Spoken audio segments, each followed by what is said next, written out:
Shalom and welcome to another in our series of podcasts from Temple Beth Am, a dynamic center for conservative Judaism in Los Angeles. This is a recording of Rabbi Avi Havivi's weekly Siddur class. I just want to acknowledge it's can be hard to study Torah under these conditions, especially we're in a theology class. You know, my morning davening, I don't know about you guys, y'all, but I always wrestle with it. Like, oh, is anyone out there? Are you there, God? It's me, Margaret. Or is the universe insensate and impassive and doesn't hear and doesn't care? These are challenging theological questions that we all wrestle with. But we're going to push on. So what we've been talking about, what we started talking about last week is God as a personality. Particularly we're going to look at prophets and Psalms. God is a personality with, I hesitate to use this word. God is a personality in relationship to humans with, I hesitate to use this word, feelings. We're going to read today from a theologian, Rabbi Abraham Joshua Heschel. We'll see how he tries to avoid using the word feelings because feeling sounds so, a lot of people say anthropomorphic. The technical term is anthropopathic, right? Anthropomorphic means when you impute a physical shape or human shape to God. Anthropopathic, it's even hard for me to pronounce it, means when you impute human feelings to God. So we're talking about God as a personality in relationship. Last week, we talked about God as having love for human beings. And this week, we're going to talk about God as having anger, God's anger. That is our topic today. It's an especially hard topic for me during these difficult times as I finished making up my source sheet last night, which we'll see if we can make it all the way through it. I was just thinking like, wow, either this is so relevant or so irrelevant. I couldn't decide which. It's either 100% relevant or 0% relevant, one or the other. Terry? I vote for 100% relevant right now. Okay, I got it. Okay. So, we're going to do something a little different today than what we've usually done. Usually I bring lots of sources in the Bible. Today, perhaps because I did not have enough time to prepare or because I thought it wasn't crucial, I haven't brought a lot of sources because I feel like, intuitively, you know that. God's angry. God's always getting angry. They make the golden calf. God gets angry. This week's part, you're right. Vayera. This coming up. The people of Sodom are bad. God gets angry, decides to punish them. Israelites make the golden calf. God gets angry. They send out the spies who bring a bad report and the people don't want to go into the land. God gets angry. The prophets, except for the second part of Isaiah, which is the uplifting part, the 7 Haftarot of consolation between Tisha B'Av and Rosh Hashanah. Except for that, the prophets are always saying that God is angry, right? That's kind of the whole thrust of prophecy.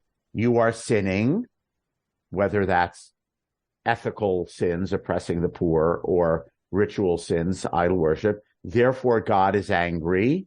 God is saying you'd better do tshuva, but God thinks you're probably not going to do tshuva, and so you're going to get punished. So I think we're all pretty familiar with the idea of God as being angry. This sometimes gets, Heschel would say, stereotyped or caricatured or misunderstood as the angry God of the Old Testament. I'll say that in air quotes. Jews don't say Old Testament, but it's the angry Old Testament God. Of Deuteronomy, certainly, right? He's always angry and he's always punishing. Okay. And the prophets are full of this. So we're not going to read too many selections from the prophets. We're actually going to read from Heschel, who wrote a book called The Prophets. I used to have a copy that was in 2 volumes, soft cover, but then it disappeared, as so many of my books do, not necessarily because it's gone, but because I can't find it. So then I rebought it a couple of years ago. It's now in 1 volume. It's a reprint.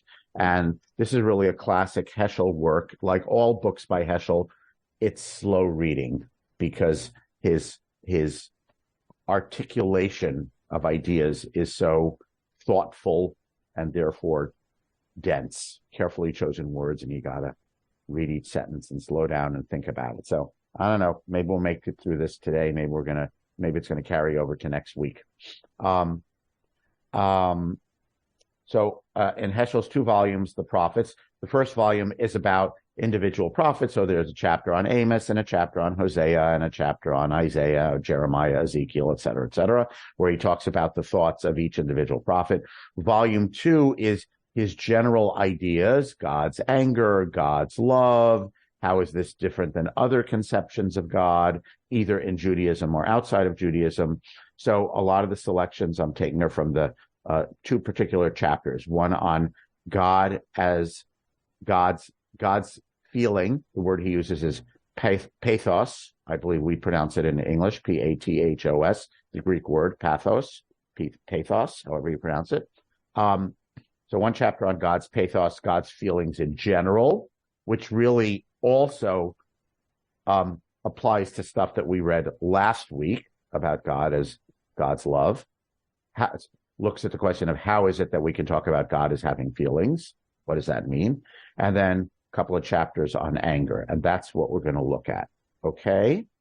So that's what we're going to look at once I'm able to screen share. And again, this will be posted with the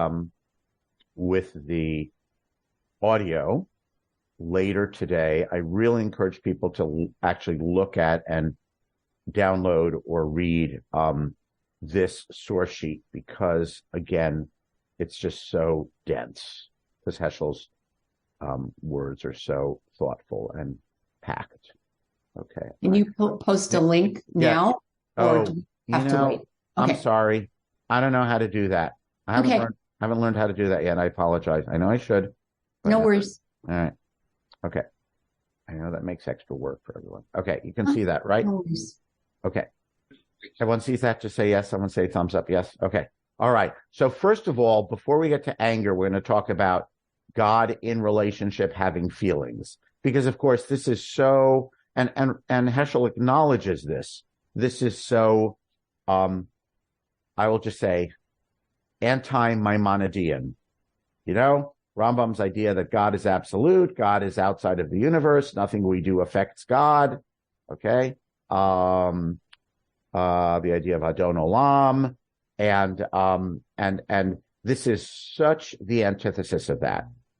And I'm not reading this to try to persuade everyone, because we may read Heschel and you may think, I just don't buy it. Okay. Or it may speak to you. Starting out, God is in I tried to put these into sections. Section 1, God is in relationship with humanity, right? So the basis of the feelings is God is in relationship, and therefore human actions evoke pathos in God in response to humanity. So because God is in a relationship with us, God has pathos in response to what we do. Heschel says, to the prophet, God does not reveal himself, should be a capital H, sorry, in an absolute absoluteness, that means, but in a personal and intimate relationship to the world. He does not simply command and expect obedience. He is also, and this is where it gets shocking, he is also moved and affected by what happens in the world. Sorry for the typos. God is moved and affected by what happens in the world and reacts accordingly. Events and human actions arouse in him joy or sorrow, pleasure or wrath. He is not conceived as judging the world in detachment. He reacts in an intimate and subjective manner. So for Heschel, God has pathos, and pathos is in response to what humans do. And this can be joy or sorrow in God, pleasure or anger. It's really chutzpahdik, what he says. Okay, I think. Very bold. And this is his understanding of how the prophets talk about God. The divine pathos is not an absolute force which exists regardless of man, something ultimate or eternal. It is rather a reaction to human history, an attitude called forth by man's conduct, a response, not a cause.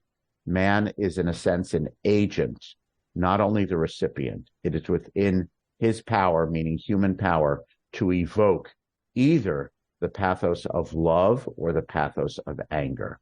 The language is, of course, somewhat dated, published in 1962. We wouldn't say man, we would say humanity. That's what Heschel means.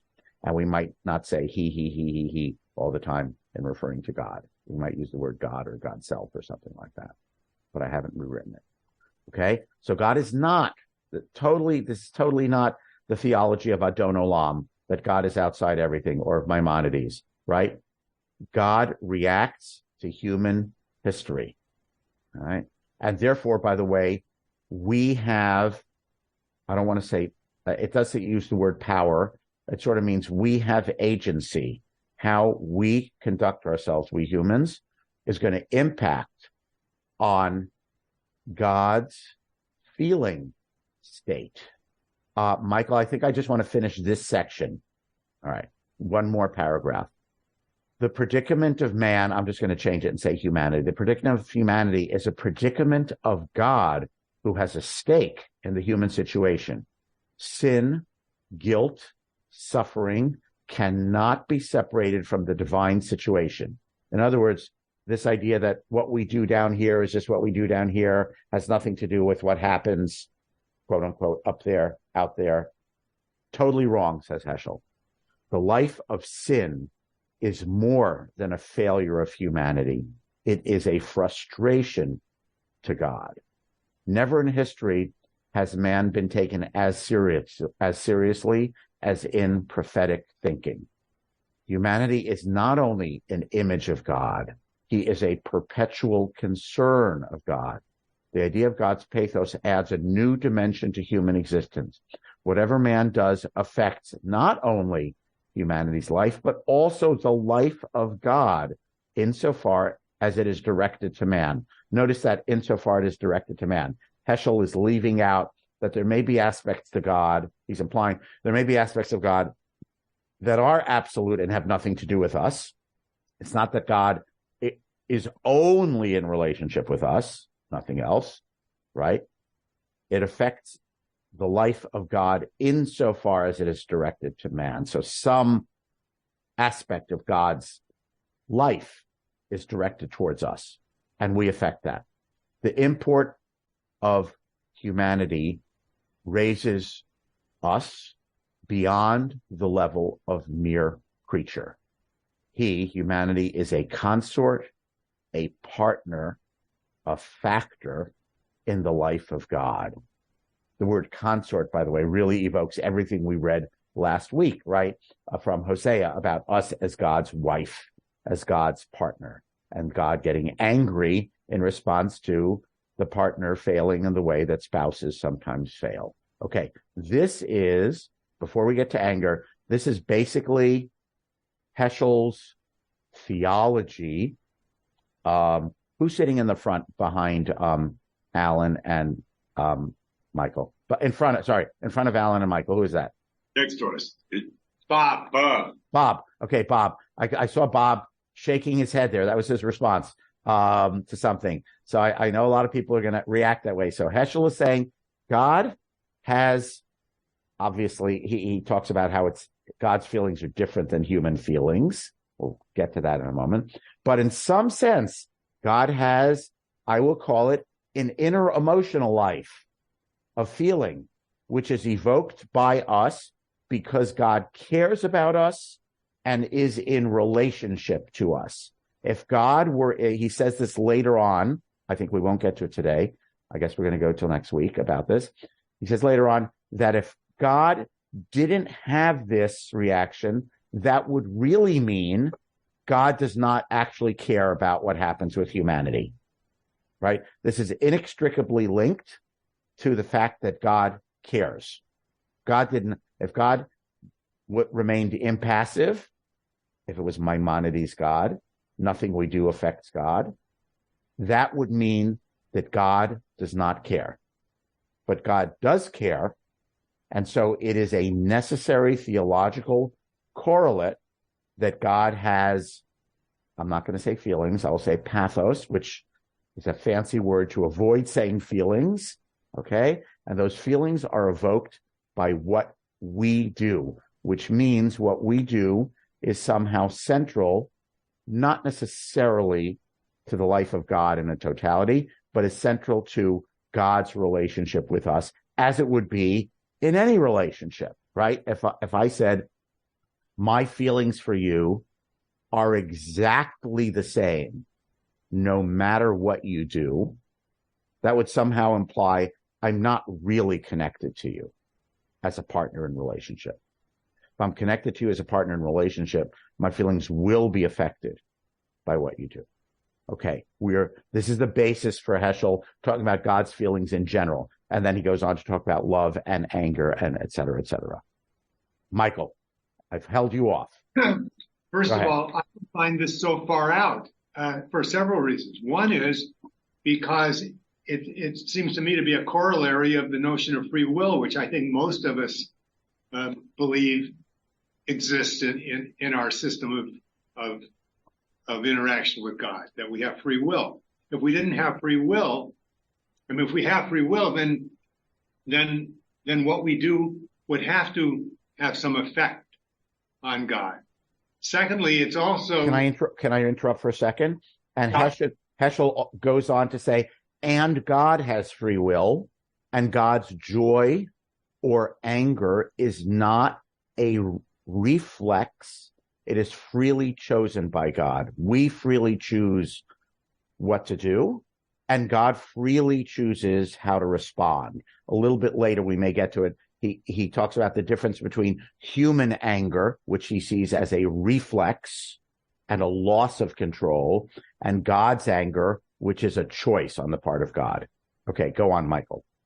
Secondly, as I recall from some study that I did years ago with Rabbi Rembam about Kabbalah, the notion of Kabbalah, which is, not recent, is that what we do on earth affects God, and what happens in God's realm affects us. So yes, correct. And just to respond briefly, in Kabbalah, I'm summarizing I'm going to say in a limited way, my limited understanding of Kabbalah. Okay, so my maybe 10% understanding of Kabbalah, I will now shrink down to 10% of that, which means 1%. Okay, is that the way we affect God in Kabbalah is generally by doing mitzvot, which either strengthens the divine force or weakens the divine force by how we act. It's more about action, and Heschel is talking more about feeling. I'm not saying they're in God's feeling as opposed to God's actual power. I'm not saying those two things are in conflict. I'm just saying I think it's a different nuance. By the way, just to cut to, modernity or Maimonides and critique of Maimonides, which I don't know, maybe we're going to get to, and who knows, 3 months, 4 months, I have no idea. The curriculum is not mapped out yet. But, this idea that many of us are heirs to of God is absolute and is outside the universe and is not affected by anything we do. The universe is impassive.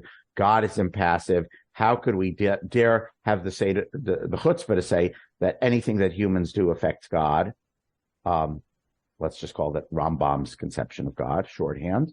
The critiques of Rambam say, I am indirectly responding to Michael. Critiques of Rambam say this is fundamentally a non-Jewish conception of God, Maimonides' idea. Maimonides' idea of God is the Greek philosopher's idea of God, that God is absolute and impassive and untouched. This is fundamentally not Jewish. It's adopted from Greek thought. The Jewish God, and again, we'll see this we're seeing it now in the Bible. We'll see it in rabbinics. We'll see it in Kabbalah, right? We'll see it in modern process theology. We'll read some of Rabbi Brad Artson, right? The Jewish God is affected by what humans do. They all talk about it differently, right? but is not unaffected and impassive. This idea that God is unaffected and impassive, and God is uninterested in what goes on earth. God does not reward or punish or act or care. The critique of Rambam is that is the God of Greek philosophy. That is not native to anything in Jewish thought. Jewish thought meaning the Bible or rabbinic thought or Kabbalah. Of course, it becomes part of Jewish thought once it becomes Rambam's, right? He adopts it and incorporates it, and then of course it becomes a strain of Jewish thought. But the critique of that is that Rambam is basically adopting Greek thought, and this is not native Hebrew or Jewish thinking. Okay, I want to pause because this is so dense and thoughtful. Other thoughts or reactions? This is where I'm frustrated because there's 40 people who download the podcast and listen to it, and I wish there were 40 people in the room. And I don't wish there were 40 people in the room. I wish there were 10 to 15 people in the room. Although the best people are in the room. I just want to be clear about that. Okay. No offense. Other thoughts or comments? I'm open to thoughts or comments. Well, I had yet another reason. Go. And that is that if we did not believe that what we did affected God, there would be no point in the High Holiday liturgy. I believe a more general phrasing of that, Michael, in old-fashioned English is we would just be whistling in the dark. All that liturgy is just whistling in the dark. By the way, I do want to say personally, remember in the Amida, you have 13 blessings in the middle, where you add your things. I'm speaking very personally now, right? So, in the Cholim, I pray for healing of the sick, those who were wounded, both Israelis and Gazans. In Mikabetzi Nachim, gathering us from the four corners of the earth, I add a line asking for captives and hostages to be returned. And I say this just as a person of faith. By the way, lots of theologians talk about you can have faith, but you can also have doubt. So as a person of faith, I think I am praying for these things. And am I just whistling in the dark? I don't know. So, Heschel didn't personally experience living through the Shoah physically. He came to the U.S. in the 30s, I believe. But he writes this, he's a Shoah, post-Shoah theologian. Okay. And whereas some people ended up saying, well, we're all just whistling in the dark. There's nothing out there that cares. He says, no, God is intimately involved and reacts to us. It's very, I don't know. I just find it striking. Okay. We're going to do one more thing today, and then we're going to continue next week because, not surprisingly, I didn't get to everything I thought we might do. Okay. So the one thing I want to get to today is the difference between God's anger and human's anger, which I said shorthand, but let's just read Heschel. God's anger is on top of page 2. God's anger is different than human anger. Human anger is uncontrolled and impulsive, while God's anger is a choice that God makes in reaction to humanity. In other words, what Heschel wants to set up here, those are my words, right? It's not in quotes. What Heschel wants to set up is, don't think that God's feelings, when we say feeling, pathos, that's why he avoids saying feeling, he says pathos, but don't think that God's feeling is like human feeling. It's different. As psychological terms, the words for anger that we use in English suggest the emotional excitement induced by intense displeasure, implying the loss of self-control. Anger is therefore which we rightly are, I might have missed a word. I'm going to go over that. Which we rightly are urged to curb and to suppress when it is human anger. But as long as the anger of God is viewed in the light of the psychology of passions, which means human feelings, he uses passions as opposed to pathos. Passions is what humans have. Pathos is what God has. But if we understand anger of God like passions, rather than in the light of the theology of pathos, no adequate understanding will be possible. The prophets never thought that God's anger is something that cannot be accounted for, unpredictable, irrational. It is never a spontaneous outburst, but a reaction occasioned by the conduct of man.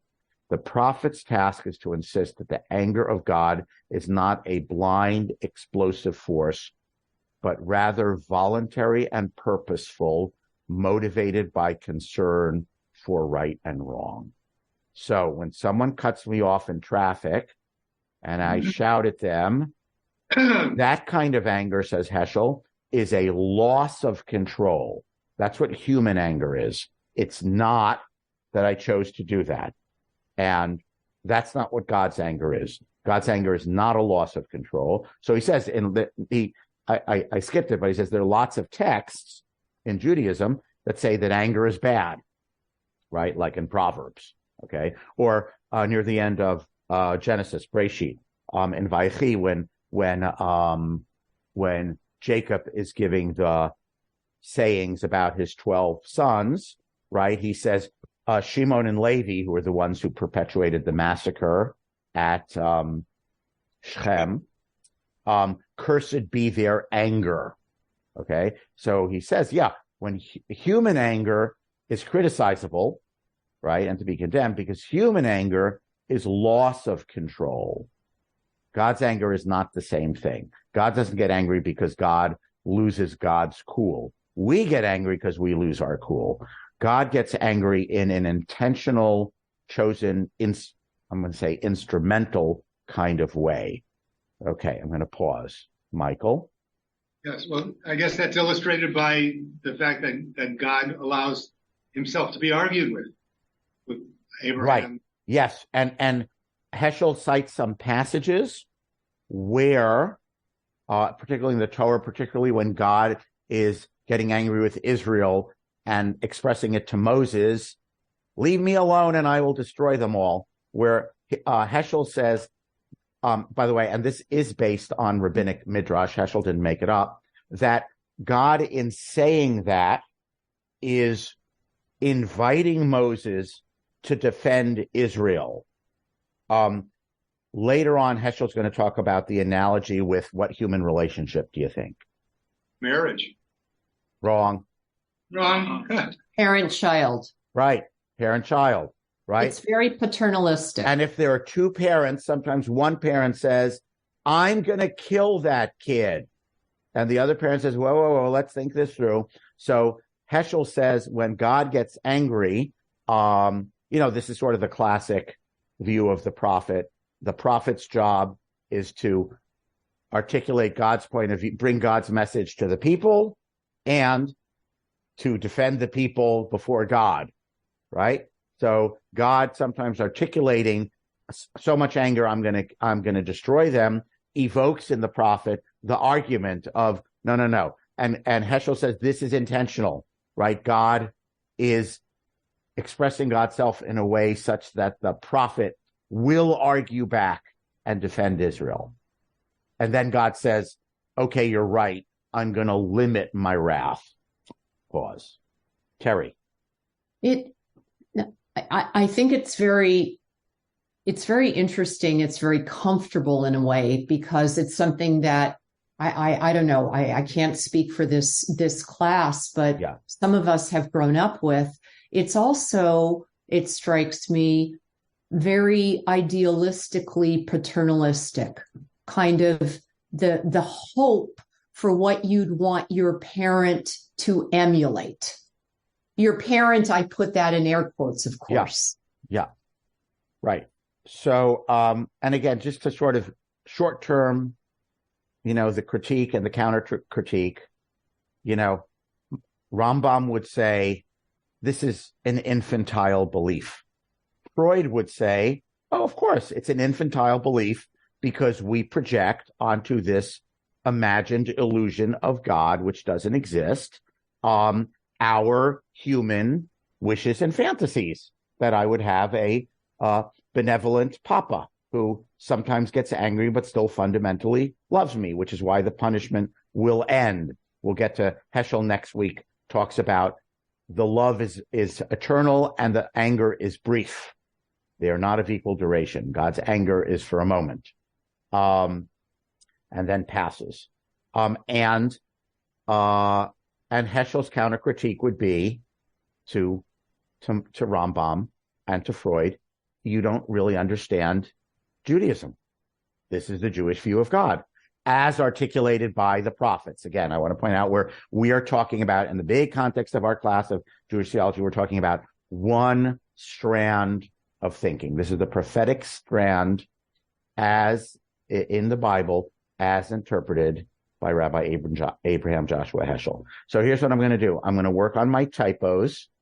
I will post the whole thing today. So if people feel like it's very dense and you want to pre-read up for next week, you can do that, and we'll continue with this next week. And I'm going to say thanks for joining us today, and be Torah, and pray for peace in the Holy Land.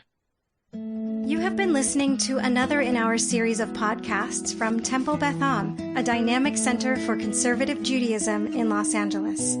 If you enjoy these podcasts, we invite you to write a review on the Apple Podcast site or wherever you get your podcasts.